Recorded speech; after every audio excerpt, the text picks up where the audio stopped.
Olá, tudo bem, gente?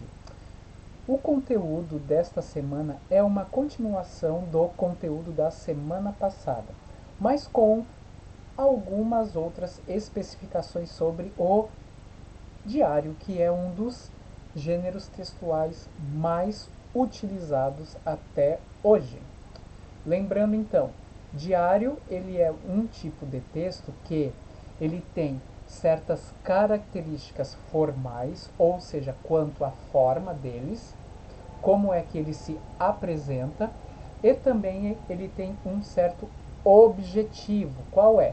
Que é de colocar as nossas impressões, ou seja, os nossos sentimentos sobre tudo que está em torno de nós em uma folha de papel. Se bem que hoje em dia nós temos o que? Os blogs, que eles são um tipo de diário online, né? Em que se perde aquela coisa de segredo.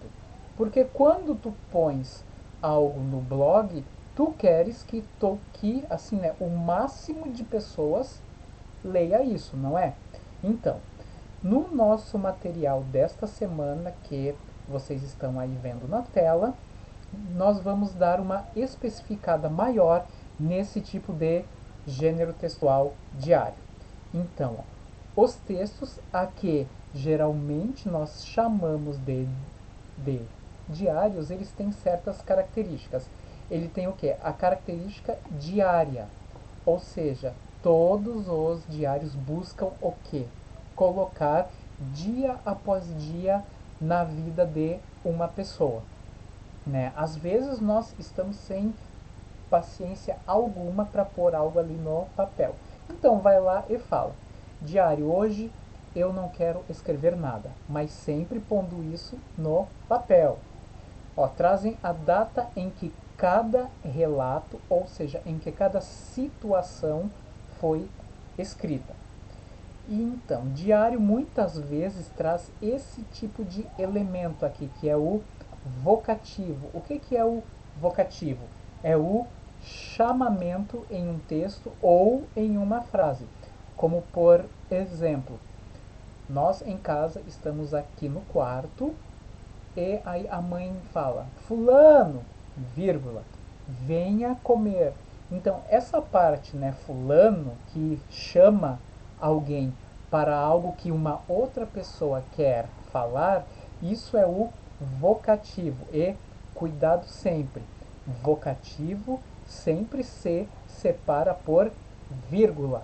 A vírgula tem essa função, uma das várias funções da vírgula. Esqueçam aquele lance de que a vírgula marca uma pausa respiratória. Não, a vírgula marca o quê? Partes da frase que elas devem ser separadas do resto da frase por algum motivo, né?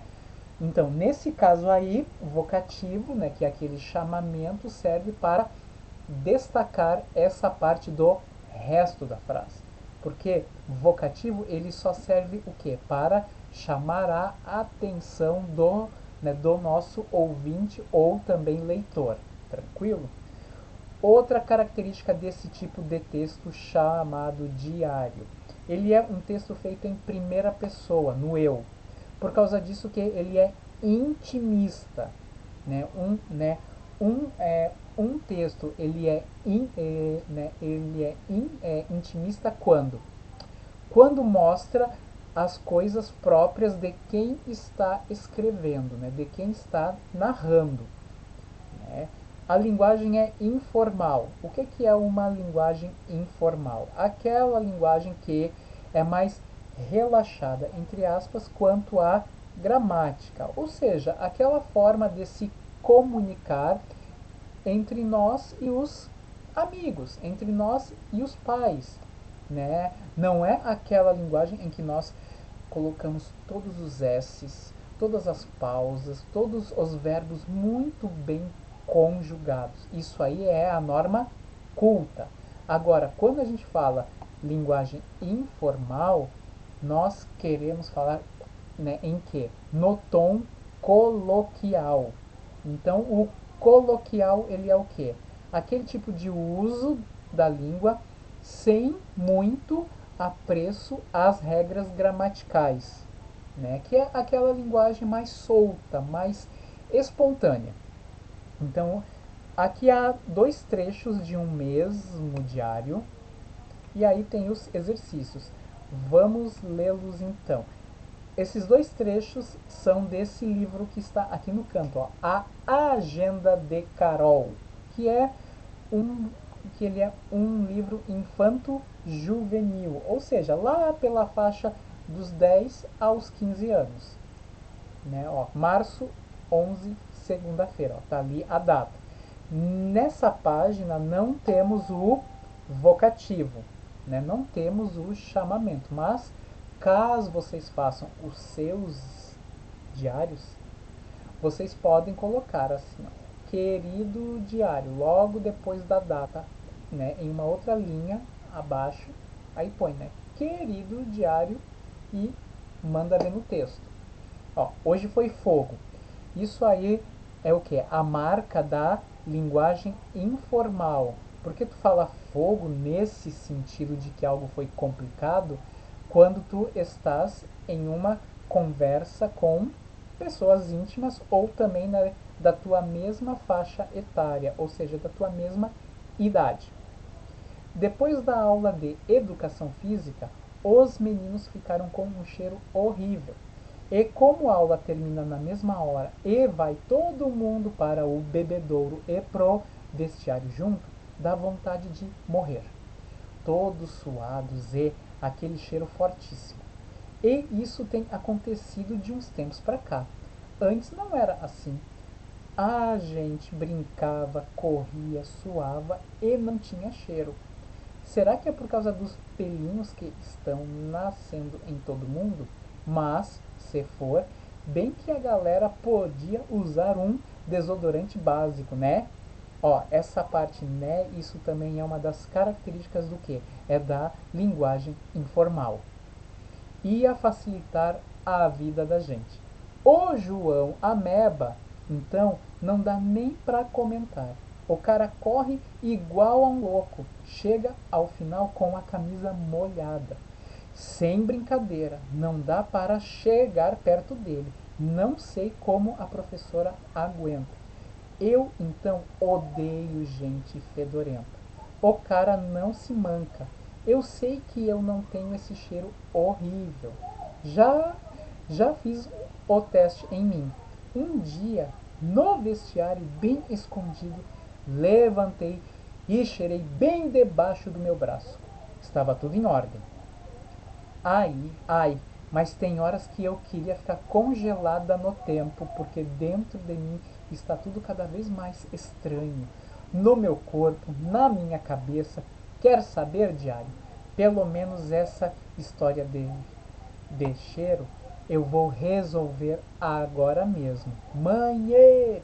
Ó, outra marca da linguagem informal. Essa coisa do manhê, ó, essa repetição de letra, né? Agora, trecho 2 no dia seguinte. Sabe que minha mãe, de vez em quando, até que manda bem, olha só, linguagem bem jovem, manda bem quer dizer o quê? Que ela fala algo que a pessoa concorda ou que espanta a pessoa, né, por causa da sua sabedoria. Já entendi, diário. É que o suor em contato com as bactérias do ar produz um odor. A mãe falou que todo mundo devia usar desodorante mesmo. De preferência, um sem perfume que não agride a pele. Ela falou ainda que estamos passando por muitas mudanças e há um monte de hormônios em ebulição na gente. O que é essa palavra ebulição? Essa palavra ela é da área das ciências. Ebulição, por exemplo, é quando a água chega a 100 graus e aí ficam aquelas bolhas. Por quê? Porque a água já está fervendo e ela está se transformando em quê? Do líquido para o gasoso. Então ela está em ebulição. Só que nesse caso aqui, quando essa pessoa fala assim, ó, há um monte de hormônios em ebulição, ou seja, que os hormônios estão em, em grande trabalho no nosso corpo. Então, isso que quer dizer, nesse caso, a palavra ebulição. Deve ser por isso que, às vezes, eu sinto um redemoinho dentro de mim, como se tudo se mexesse ao mesmo tempo e eu tivesse ficado maluca de vez. Ou seja, tudo por causa dos hormônios. Ó, tá tudo girando, tá tudo em grande atividade. Por que ninguém me avisou que crescer era tão difícil e complicado? Já estou com saudades de quando eu era pequena e todos ficavam me paparicando e cuidando de mim o tempo todo. Agora não. O pior é que tenho a sensação de que as coisas ainda vão se complicar mais. Ou melhor, eu acho que não é só sensação não. Vai ser o que vai acabar acontecendo. Socorro! Agora, responda as questões a seguir de acordo com o que Carol narra no dia 11. Em seu diário, Carol afirma: antes não era assim. Que mudanças Carol percebeu e está contando para o seu diário? Vamos voltar lá para o dia 11. Ó, vamos achar a parte do antes não era assim. Ó. Antes não era assim. Quando ela fala antes não era assim, é porque ela narra uma coisa que está acontecendo agora e aí ela para e fala, mas isso aí é algo que está acontecendo agora, porque há um tempo não era dessa forma. O que está acontecendo agora? Que está todo mundo, que os meninos estão com um cheiro horrível. Então é isso que ela está percebendo, que o antes não era assim, que antes eles brincavam, pulavam, suavam. Lembra que ela fala isso ali no dia 11? Que antes eles não tinham cheiro, mas agora os meninos estão terríveis de cheiro. B. Para Carol, qual seria o motivo dessa mudança? Aí ela não sabe bem ao certo, mas ela faz uma hipótese, ou seja, ela pensa em algo que é a causa disso aí. Ó, será que é por causa dos pelinhos que estão nascendo em todo mundo? Então, isso é o que ela pensa sobre esse odor ruim lá dos meninos. Que solução ela sugere para o problema gerado por essa situação? Aí ela, vamos lá para o dia 11. O que que ela sugere? Ela disse que é para todo mundo usar um desodorante básico. Então isso aí que é a solução que ela pensa para essa situação. Segundo ela, por que não dá para chegar perto do João Ameba?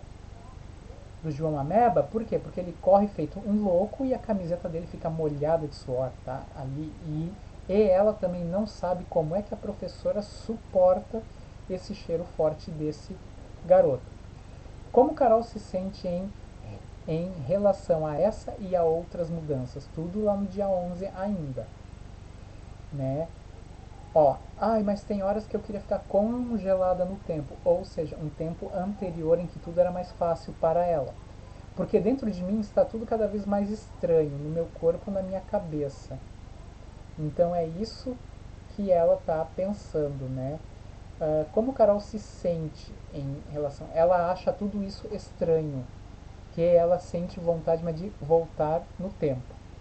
Procure no dicionário o significado da palavra puberdade. Então, ó, a puberdade é o que? É uma transformação biológica, ou seja, do nosso corpo, que acontece por volta dos 11 aos 13 anos, em que o corpo do jovem deixa de ser criança e passa a começar a ter algumas características de adulto. Responda as questões de acordo agora com o dia 12. Que explicação a mãe de Carol deu para o problema dos colegas? É a mesma que Carol imaginava? Não. A mãe dela fala que o suor em contato com as bactérias do ar produz odor. Isso que é a explicação da mãe. não é a mesma dela, lembra? Porque ela supunha que esse cheiro ruim vinha dos pelinhos, mas a mãe dela dá uma outra explicação. Qual seria a explicação para o fato de Carol, às vezes, se sentir maluca de vez?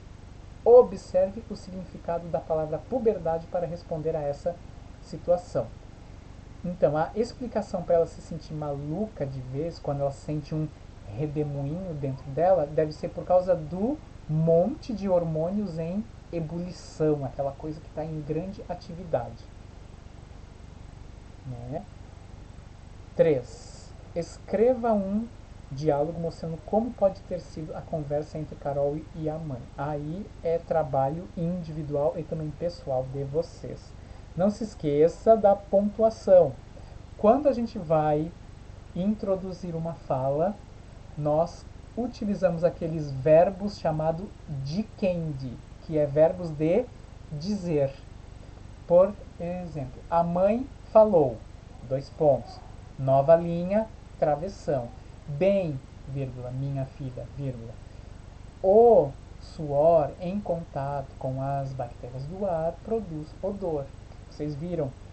A mãe falou, dois pontos, nova linha, travessão, e aí a fala da mãe como ela aconteceu de fato, tá bom? E aí dois exemplos ali de diários famosos, né? Existem diários que eles se tornaram, né, póstumamente, ou seja, depois da morte dos seus autores, eles se tornaram grandes obras literárias, ou seja, com grande valor artístico e também histórico, como é o caso desse diário aqui, que é o Diário de Anne Frank, escrito lá por volta do final da década de 1930 até o início da década seguinte, de 1940. Né? A Anne ela foi uma garota judia que teve que se esconder por causa da perseguição nazista. E o diário dela foi, foi assim, né, descoberto anos depois e se tornou um grande sucesso. Por quê? Porque ela começa, né, escrevendo esse diário com cerca de 12 anos. Aí ela era uma menina bastante assim, né, infantil, só que com aquele sofrimento causado pela guerra, a Anne ela assim, né, amadurece muito rápido. Aí ela se torna cada vez mais adulta e também cada vez mais sombria, mais triste. Né? Esse diário ele é bastante interessante e é fácil de ler até mesmo na internet, tá bom, gente? Espero que tenham gostado e um abração a todos.